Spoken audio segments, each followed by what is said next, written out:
Thank you so much for joining today in person here at College of the Canyons as well as online. Really appreciate everybody coming out and listening as well as sharing what their experiences are and their interest is in artificial intelligence. Go ahead. Suddenly, AI this year, it's been a crazy year. Suddenly AI is absolutely everywhere and in all conversations, and it's farming all of our fields, and pretty soon our kids are going to be singing AI, AIO. I really do wonder what the next holiday season at the Apple Store is really going to look like. Midjourney seems to have some ideas about that. But there's a lot going on, and when things happened, I started asking questions. I was asking, what is this artificial intelligence? I read a lot of sci-fi, and I wonder, like, what are we actually dealing with here?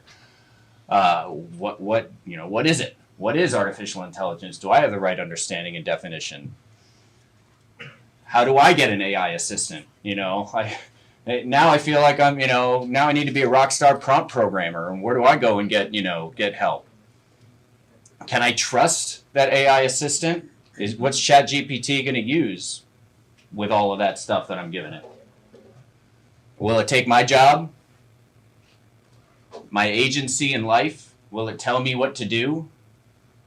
My identity as a person? Will it impersonate me? Will it take my life? Is it sentient? And what is sentience? These are a lot of questions that we're... Keep going, please. Go on. Why is it hallucinating? And am I hallucinating? So I did what everybody, now does in this situation, and I asked ChatGPT what I should be concerned about. And ChatGPT had some very plausible sounding answers and considerations. You're going to be hearing a lot of these things about these things today around accountability, around privacy. You're going to be hearing different perspectives from some different folks in the industry coming from different walks of life that really have a more comprehensive understanding for a lot of these points. One thing I did learn from being involved in this organization and being involved with these brilliant people has been that AI isn't anywhere close to a human's intelligence, creativity, and capacity. We have things like empathy. For example, we can ignore the prime directive if that will make the other person feel better. We can know whether something is truthful or not whether it sounds plausible enough. We have a very good innate sense of fairness as individuals. And back one, please. And the amount of individual context that each of us holds just in our body, about our life, about our relationships, about our work, is just staggering. And it would require extreme computational power. This body is an extreme computational machine. And what's interesting is as we scale up large language models, as we scale up artificial intelligence at massive scales like Meta and other large companies can do this, OpenAI, we start to see, interestingly, emergent yet familiar behaviors in some of these language models and some of these information systems. So just something to kind of think about, that there's a lot that's going in here that's not taken into account for AI, and there's a lot that's going on in AI that we need to start thinking about in terms of our holistic experience. Please. And the tech industry hasn't really been helpful with users in general.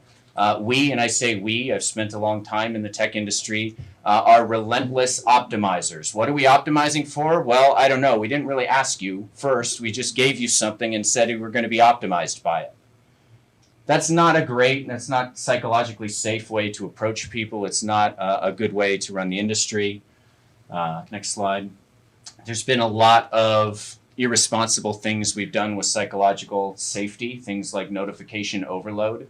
Just the other day, I was reminded of a photo from 3 years ago to get my day started.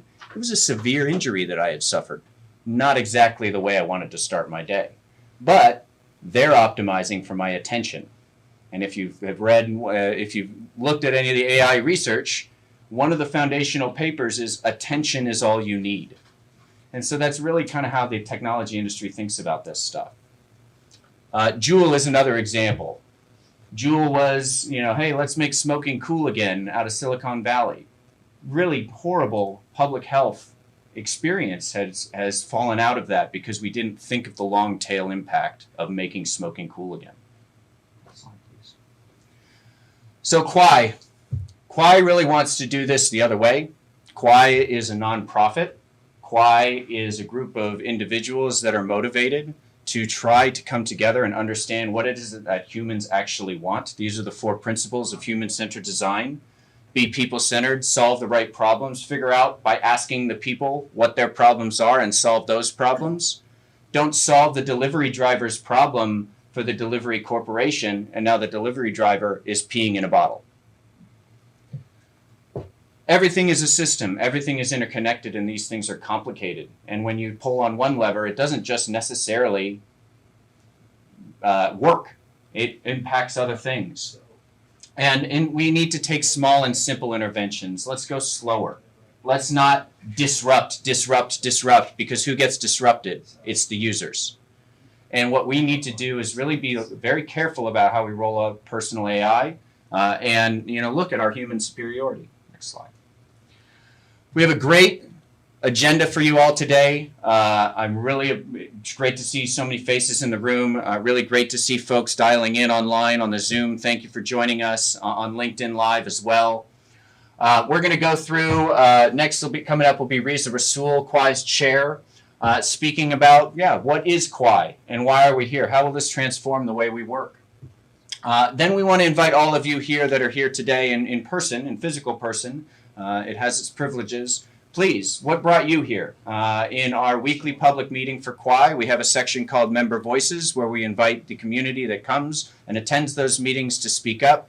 Please speak up. We would like to hear from you as well today. It's a big part of why we're here. Then we'll take a quick break and then head into our AI tools track. This is where we'll talk a lot about the systems, the compute systems behind AI, what it takes to build it, the development of personal AI. So we'll hear from Mike Rubin, as well as Brittany Deventer and Riza Rasool, who will sit together on a fireside chat to talk about what is Pi and how do we build it together. Deep Rastogi will then lead a panel. This is something that we'd also like to, again, invite audience participation. So, please, if you have questions, it's a great opportunity to ask questions to some really incredible people we have in the room. I will introduce those folks as we get to each of these sections as well. Our fundamentals track will be kicked off by Kai Pham. Fundamentals is really about what's the science that we need to scale this down into everybody's pocket.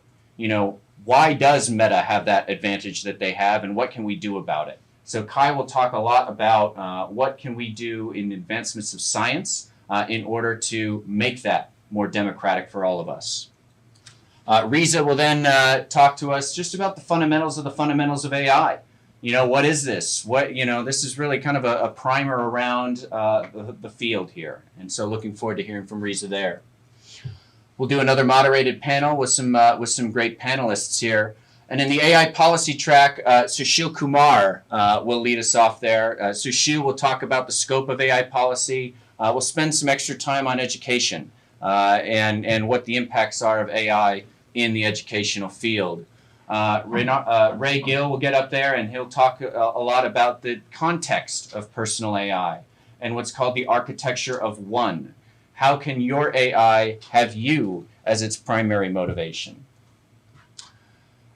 And then finally, final panel there, another opportunity to ask questions for folks interested in AI policy. And this is a very broad topic, so lots of questions are welcomed. Riza will wrap us up, and that will be it. We've got some wonderful speakers today. I will introduce all of these folks before their presentation. Oh, I'm over there.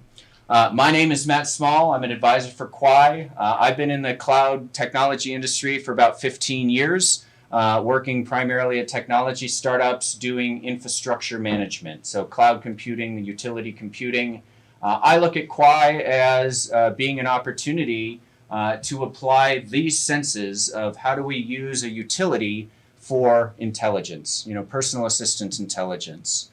I have a technology advisory service now, a private advisory service. You can check me out on my website there. I'm also the development director, volunteer development director at Lucid Cradle, which is one of the first psychedelic service centers in the United States, legal psychedelic service centers in the United States up in Oregon. We offer psilocybin services to adults, as well as we have a program for veterans and first responders to get free services for their mental anguish. I'm going to do two final introductions, excuse me. One in absentia, Afshin Beheshti. Afshin is our president of Kwaai. Afshin is Afshin's got a long list here. He's a visiting researcher at Broad Institute. He is a space biologist for NASA. Yes. He is the president of COVERT, which is the COVID-19 International Response Team. COVERT is really one of the founding frameworks of Kwaai's nonprofit status. And he's also an international research coordinator on computational biology and informatics. So he's really involved in our life sciences group, for example. Biophysics, biotech advisor, and a former professor at Tufts School of Medicine. And finally, I'll introduce our next speaker, and we'll bring Riza up. Riza Rasool is our chair, and Riza is a serial entrepreneur. Actually, I've got a nice bio here that I'm going for. Riza Rasool is a transformative CTO. He was newly appointed CTO of Business Wire, a Berkshire Hathaway company. Previously as CTO, he guided technology strategy that pivoted Real Networks from its streaming media roots to becoming a leader in AI. His pioneering innovations range from digital movie editing systems that earned technical Oscar and Emmy awards, the world's first video-on-demand server, to cochlear implants and bionic eyes.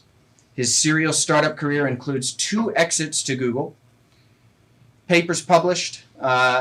Riza gained a Bachelor's of Science in Physics from King's College London and has numerous patents, several papers published, and remains a significant code contributor.